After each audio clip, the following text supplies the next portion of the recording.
We have a middleweight contest between Wellington Turman and Bruno Silva. Not the Bruno Silva everybody knows, not even the Bruno Silva they have listed on ESPN. They have a different Bruno Silva on ESPN, a flyweight, actually. But this is a Bruno Silva making his UFC debut. With that being said, though, this UFC debutant, right? He is a minus 145 favorite against Wellington Turman at plus 125 comeback. Apologies, folks.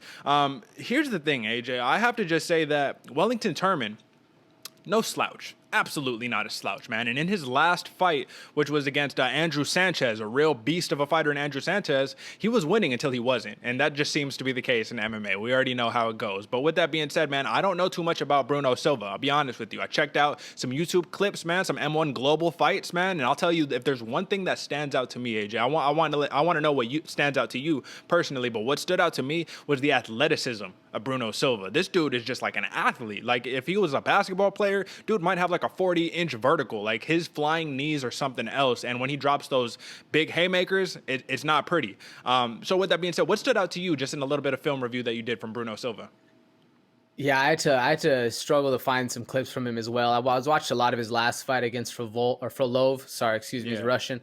And what I noted down, man, he's a very athletic southpaw. I was right there with you. He loves that blitz in, chaos factor, let it swing for the fences, and when he does land those big shots, they feel it. They feel it for sure. So that's really all I kind of got for him, is that he's very athletic, very long. I think they're both at 6 foot. ESPN didn't even have the reach for Bruno Silva. And they had, like you said, the different Bruno Silva that just got the spectacular KO, but it was very hard to find. 16 KOs. I like him because he's in that blitz style. We're not gonna really see a lot of film on this guy, so we're not gonna know exactly what's going down.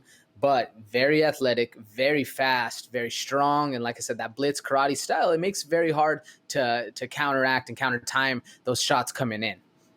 Yeah, no, I'm with you. One of the things that was interesting is that Wellington Turman, as of his last fight against Andrew Sanchez, it was noted that his primary training partner is Augusto Sakai, a heavyweight, which is very interesting, and it's a little confusing because on one hand it's like, yeah, get that work against the bigger boys, but you're a middleweight, man. That's a vast, stark difference. But with that being said, man, I do think Wellington Turman is an absolute powerhouse, man. This dude has a little bit of a square stance, you know what I mean? In an MMA, that is okay. You can get away with that. But I do think that it does help protect against, the wrestlers like the Andrew Sanchez's of the world who are trying to shoot in for these takedowns. Because if Wellington Turman, here's the thing, he has underrated wrestling, but his top control is much better than when he's on his back. And that's for a lot of these wrestlers. You put a wrestler on their back, and generally speaking, they don't know what to do. I think that's from the wise words of Daniel Cormier. You're saying that's the game plan against a wrestler. Put them on their back. But the thing that I love about Wellington Turman, but also causes him a lot of issues, AJ, is that he invites a brawl. He invites the war. Against Andrew Sanchez multiple times, he was like, yeah, come on. Like, he'll get tagged and be like, yeah, it's okay. And then he got put out with he got hit with a crucial little combo against Andrew Sanchez and really put him out. So I think that he felt like he had to eat his words on that one. You know what I mean? It wasn't the best look, but I like the game fighters, AJ. I like the dudes who are ready to bring the war, because sometimes, man, you might lose, but sometimes that might be the difference in the fight right there.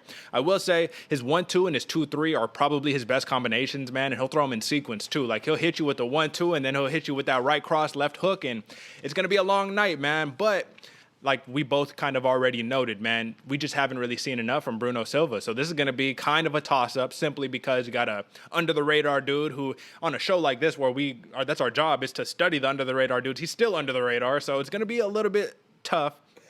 And the last thing I got to say on Wellington Turman is the gas tank might be an issue, man. He might gas out by the end of that first round. You never know.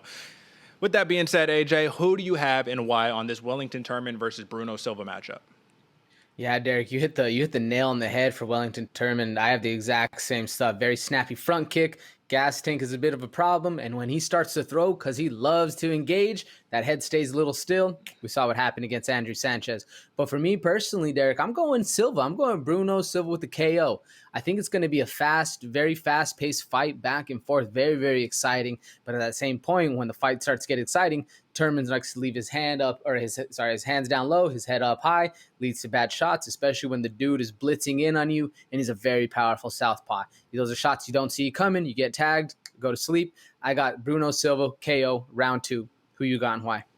Well, as much as I appreciate and I love the athletes in MMA, right? It's like if you get into a street fight against a dude who plays football, like he already has an advantage just because athlete, man. He could just move in crazy ways. It might not be fundamental, But listen, man, you're not going to expect it. And that's kind of the thing. Unorthodox fighting is very, very important in terms of your strategy sometimes. He has a speed advantage, very good kicks, man, so fast. But even with all of that stuff being said, man, this is going to be his first time under the brightest of lights in mixed martial arts. And Wellington Turman, I think that he's going to be like, listen, man, I'm winning 90% of my fucking fights. I need to just stay a little more composed, maybe not let that beast out, kind of like Korean Zombie is dealing with the same thing. He's like, I need to maybe not go zombie mode and be a little more technical. However, I do think that he needs to watch out for one very important thing. Do not let Bruno Silva get a Thai plum on you, bro. Do not do it. Do not let him clamp his hands behind your head, because a knee is going to follow and you're going to get put to sleep.